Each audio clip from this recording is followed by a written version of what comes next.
Ini adalah pertama kalinya Trai membantu seorang wanita melahirkan. Dia berhasil membantu Bos 3 melahirkan dengan selamat. Namun sampai ia menatap wajah bayi yang baru lahir itu, anak itu sangat ketakutan. Dia tidak menyangka anak itu memiliki rambut abu-abu seperti orang tua. Duduk. Dia ingin menggendong anak itu di pangkuannya. Ketika dia melihat wajah putrinya, dia langsung ketakutan dengan gambar ini.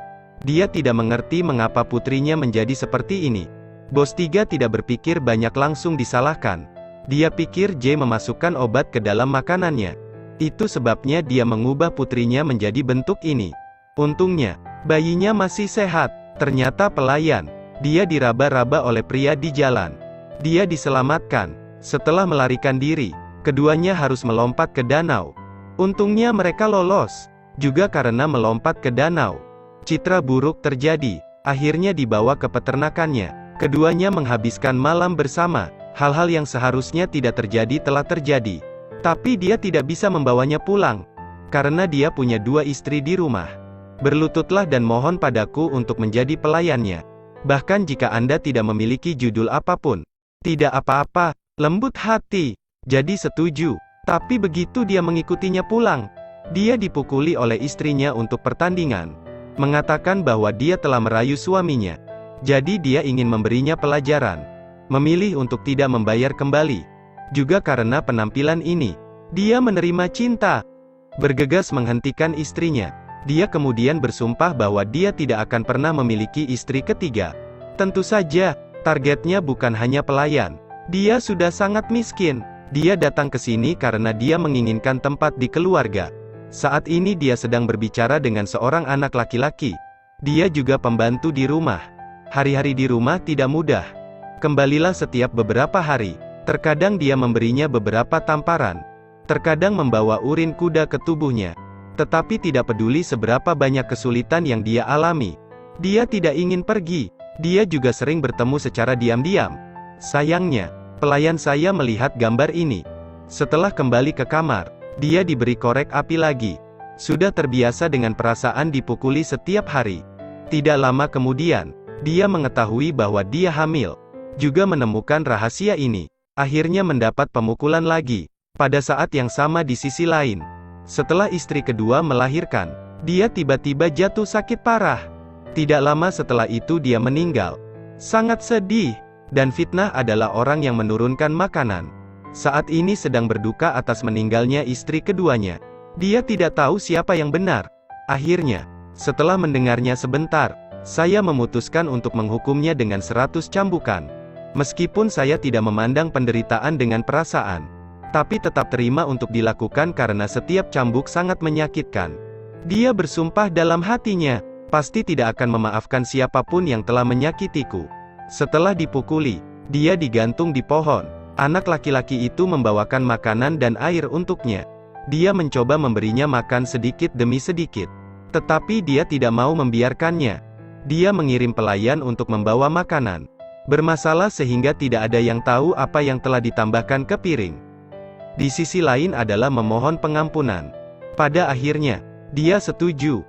Tetapi dia tidak ingin melihatnya lagi. Jadi dia mengatur sebuah rumah kecil untuknya di luar. Untuk hidup sendiri anak laki-laki selalu memiliki perasaan. Tetapi dia tidak mau menerimanya. Aku masih memikirkan rumah itu. Dia ingin mengalami kehidupan seorang wanita. Bagaimana Anda bisa mengawasi orang miskin seperti anak laki-laki, tapi masih menikmati perawatannya untuknya? Tidak lama setelah itu datanglah hari pemijahan. Trai membantunya dengan tangan. Setelah beberapa saat, anak itu juga lahir. Tapi anak itu memiliki rambut putih. Letakkan semua kesalahan di kepala Anda. Katakanlah Anda memasukkan obat-obatan ke dalam makanan Anda. Meskipun saya benar-benar ingin menjelaskannya. Karena dia tidak pernah melakukan ini. Tapi karena tidak mendengarkan penjelasannya, dia bahkan menendang anak itu keluar dari kamar. Jadi dia hanya bisa diam-diam pergi. Kemudian datang untuk menemukan untuk menarik kembali beberapa cinta. Setelah melihat putrinya, dia sangat terkejut hari itu. Dia membawanya menemuinya. Setelah melihat putrinya, dia terkejut. Tetapi dia tahu dia berhutang terlalu banyak. Dia menghiburnya untuk tidak khawatir tentang ini. Nanti gadis ini akan menjadi gadis cantik. Dia bahkan memutuskan untuk memberi ibu dan anak itu kehidupan yang lebih baik. Dia berkata bahwa dia tidak bisa membawanya pulang sekarang. Karena dia sangat marah. Dia membakar rumah yang dia tinggali. Meskipun semua orang berusaha memadamkan api, rumah terbakar dengan bersih. Senyum puas muncul di wajahnya. Dia bahkan menangis di depannya, mengatakan bahwa seseorang sengaja membakar. Seseorang ingin mencelakai ibu dan anak. Karena tidak ada cara lain. Memutuskan untuk kembali. Karena dia tidak punya tempat lain untuk pergi. Akhirnya kembali. Langkah pertama dalam rencananya berhasil. Kemudian serangan balik akan dimulai. Hari itu pelayan datang ke dapur. Dia terus menamparkan wajahnya. Tanpa diduga. Biasanya tidak ada reaksi. Sekarang dia bergegas menekan pelayan itu ke tanah. Lalu memukulinya. Ketika dia mendengar suaranya, dia segera menarik pelayan itu ke atas. Kemudian dia mengambil tangan pelayan itu dan memukul wajahnya. Langkah ini memiliki efek yang besar pada bertahan melawan dimarahi untuk pertandingan. Dia juga mengatakan bahwa siapapun yang berani menyentuh kakinya di masa depan akan diusir dari rumah. Kata-katanya membuat semua orang sangat ketakutan. Manfaatkan skema Anda. Mendapatkan tempat di rumah. Malam itu, saya pergi menemuinya. Mengetahui bahwa dia telah membakar rumahnya sendiri agar dia bisa kembali. Jadi hanya bisa mengikuti anak laki-laki untuk menjaga rahasia mereka sendiri. Namun adegan mereka bersama terlihat oleh pekerja itu. Dia langsung berlari keluar untuk mengekspos mereka. Melihat itu, dengan cepat menggunakan rencana, dia memukul dirinya sendiri beberapa kali di wajahnya. Kemudian berkata bahwa pelayan itu datang untuk menggertak saya. Trik ini sangat berguna. Setelah itu, tidak peduli apa yang dikatakan pelayan itu, tidak ada yang percaya padanya.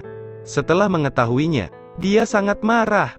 8 tahun telah berlalu. Sekarang putrinya telah menjadi gadis kecil yang lucu. Rambutnya selalu seputih orang dewasa. Semakin tertarik pada anak perempuan. Tapi gadis itu tidak tahu identitasnya. Dia selalu menganggap dirinya sebagai putri pelayan. Selama ini, dia selalu memikirkan cara keluar rumah dan memikirkan rencana yang bagus. Hari itu dia mengirim seorang pekerja untuk mencari anak laki-laki. Karena ibunya sakit parah. Jadi ingin memanfaatkan kekurangan uangnya. Biarkan anak laki-laki datang dan menemukan mereka. Meski ia tak ingin mengekspos hubungan mereka. Karena dia jatuh cinta. Tetapi selama bertahun-tahun masih tidak menyadarinya. Dia merasa sangat sedih. Setelah ditolak sekali lagi, saya pergi untuk menemukan apa yang saya inginkan. Tolong kembalikan kepada saya. Tapi sangat marah mendengar ucapan ini. Beraninya seorang pelayan mengatakan kata-kata seperti itu. Perintah untuk membuang botolnya. Dia juga merasa curiga sehingga dia memarahinya. Lalu lempar dia ke pegangan tempat tidur. Kemudian pelayan itu datang untuk mencari anak itu lagi. Dia ingin dia membunuhnya dan mengambil nyawa ibunya untuk mengancamnya. Anak laki-laki hanya bisa setuju dengannya. Setelah dibebaskan datang untuk menemukan ekspresi yang tidak biasa. Mengetahui dia menyembunyikan sesuatu. Dia menggunakan triknya. Katakan padaku, aku melakukan segalanya untuk hidup. Jika pria itu ingin membunuhnya, dia bisa. Tapi nanti harus menjaga putri mereka untuk kalimat ini. Anak laki-laki itu sangat terkejut. Dia tidak menyangka gadis itu adalah putrinya. Anak itu langsung memeluknya. Detik berikutnya, wajahnya berubah. Dia menyunggingkan senyum jahat. Kemudian dia mengambil pisau dan menyembunyikannya di belakang punggungnya. Dia segera menikam anak laki-laki itu di pinggang. Kemudian dia tidak puas dan menusuk beberapa kali lagi. Sampai sekarang aku masih tidak percaya. Aku mati di pelukanku. Kemudian dia duduk di sebelahnya. Sekarang dia tidak lagi menyembunyikan apapun. Mengatakan bahwa apa yang Anda katakan sebelumnya adalah bohong. Dia hanya menggunakan anak laki-laki. Anak perempuan bukan anak laki-laki. Biarkan dia bahagia. Ini adalah kesalahanku. Tiba-tiba anak itu mengambil pisau. Dia hendak memberikan pisau. Tapi telah melihat situasi. Dia dengan cepat menghindari pukulan itu. Lalu curi pisaunya. Kemudian dia menusuknya beberapa kali berturut-turut.